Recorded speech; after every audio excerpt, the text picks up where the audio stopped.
जय हिंद साथियों, आज की क्लास में हम RW एप्लीकेशन पर जो 15 मार्च को संडे मॉक टेस्ट आया SSC GD 2026 के लिए, तो उसमें जो GK GS के क्वेश्चन पूछे गए हैं तो उनको हम फास्टली रिवीजन करेंगे। ठीक है, तो वीडियो को लाइक शेयर कमेंट कर देना और चैनल पर नए आए तो चैनल को सब्सक्राइब कर लेना और इसका PDF आपको हमारे टेलीग्राम ग्रुप में मिल जाएगा। ठीक है, तो आइए शुरू करते हैं आज की क्लास।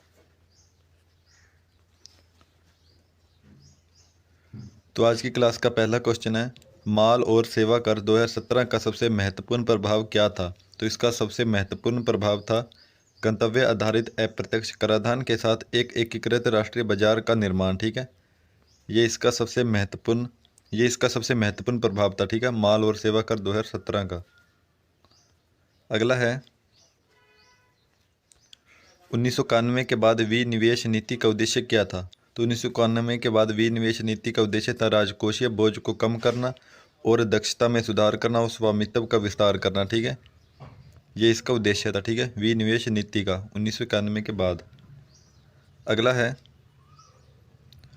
कौन सा नृत्य लास्य सुंदर और चित्रयोचित आंदोलनों की विशेषता है। तो इसका हो जाएगा ऑप्शन नंबर बी, मोहिनीअट्टम नृत्य। ठीक है, मोहिनीअट्टम ये लास्य सुंदर और चित्रयोचित आंदोलनों की विशेषता है, मोहिनीअट्टम। अगला है, कौन सा शास्त्रीय नृत्य भागवत मेला परंपरा से जुड़ा हुआ है। तो ये जुड़ा हुआ है कुचिपुड़ी शास्त्रीय नृत्य। ठीक है, ऑप्शन नंबर सी, कुचिपुड़ी। अगला है, ओडिशा के मंदिरों से जुड़ा कौन सा शास्त्रीय नृत्य रूप है। तो इसका हो जाएगा ऑप्शन नंबर बी, ओडिसी। ठीक है, ओडिसी शास्त्रीय नृत्य।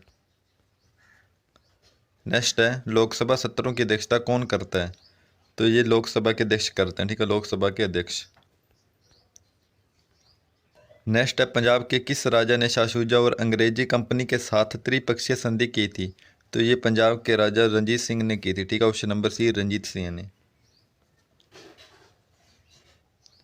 अगला है, भागीरथी और अलकनंदा नदियां मिलकर किस नदी का निर्माण करती हैं। तो ये गंगा नदी का निर्माण करती हैं। ठीक है, भागीरथी और अलकनंदा नदियां मिलकर ये गंगा नदी का निर्माण करती हैं। नेक्स्ट है, कार्बन के अपरूपों के संबंध में असंगत शब्द की पहचान कीजिए। तो इसका हो जाएगा ऑप्शन नंबर डी, टंगस्टन। ठीक है, ये एक असंगत शब्द है, ये बाकी सब तीनों संगत है। ठीक है। नेक्स्ट है, भारतीय रिजर्व बैंक का राष्ट्रीयकरण कब हुआ था। तो इसका राष्ट्रीयकरण 1 जनवरी 1949 को हुआ था। ठीक है, 1 जनवरी 1949 को RBI का राष्ट्रीयकरण हुआ था और इसकी स्थापना 1 अप्रैल 1935 को हुई थी। ठीक है, RBI एक्ट 1934 के तहत। और इसके पहले भारतीय गवर्नर थे CD देशमुख। ठीक है, CD देशमुख इसके पहले भारतीय गवर्नर थे। ठीक है, और इसका लेखा वर्ष होता है 1 अप्रैल से 31 मार्च तक। ठीक है, RBI का। नेक्स्ट है, निम्नलिखित में से कौन सा कलाकार मणिपुरी नृत्य शैली के एक विशेषज्ञ हैं। तो इसका हो जाएगा ऑप्शन नंबर सी, राजकुमार सिंहजीत सिंह। ठीक है, राजकुमार सिंहजीत सिंह ये एक मणिपुरी नृत्य शैली के एक विशेषज्ञ हैं। ठीक है। अगला है, भारत में रोलेट एक्ट किस वर्ष पारित किया गया था। तो ये 1919 में आया था। ठीक है, भारत में रोलेट एक्ट 1919 में पारित किया गया था। नेक्स्ट है, हरित क्रांति शब्द 1950 और 1960 के दशक के दौरान मेक्सिको में अंतर्राष्ट्रीय मक्का और गेहूं सुधार केंद्र और डैश में अंतर्राष्ट्रीय चावल अनुसंधान संस्थान में एक कृषि विशेषज्ञ की एक टीम द्वारा विकसित की गई एक कृषि तकनीक को कहा जाता है। तो ये मेक्सिको और फिलीपींस में विकसित की गई थी। ठीक है, ऑप्शन नंबर ए। नेक्स्ट है, भारत में अनुच्छेद 333 के तहत उपबंधों के अधीन रहते हुए प्रत्येक राज्य की विधानसभा डैश से अधिक सदस्यों से मिलकर बनेगी। तो इसका हो जाएगा ऑप्शन नंबर बी, 500 सदस्यों से अधिक से मिलकर बनेगी। ठीक है, 500 से अधिक मिलकर।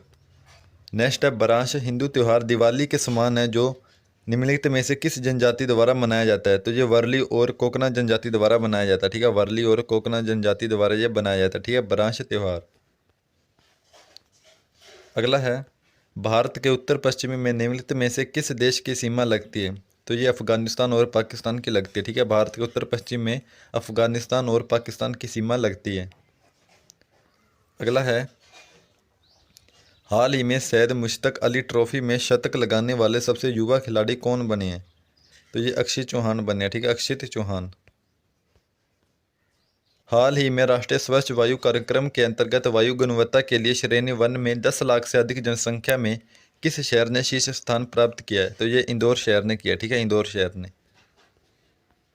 अगला है, हाल ही में आर्टिफिशियल इंटेलिजेंस चिप माया 200 का अनावरण किसने किया है? तो ये माइक्रोसॉफ्ट ने किया है, ठीक है, माइक्रोसॉफ्ट ने, ठीक है। नेक्स्ट है, निम्नलिखित में से क्या थर्ड गतिविधि का एक उदाहरण है? तो इसका हो जाएगा ऑप्शन नंबर सी, अध्यापन, ठीक है। ये एक तृतीयक गतिविधि का उदाहरण है, ठीक है, अध्यापन। और साथियों ये थी हमारी आज की क्लास, तो लाइक शेयर कमेंट कर देना, ठीक है। और इसका पीडीएफ आपको हमारे टेलीग्राम ग्रुप में मिल जाएगा, ठीक है। तो मिलते हैं नेक्स्ट वीडियो में। जय हिंद, जय भारत।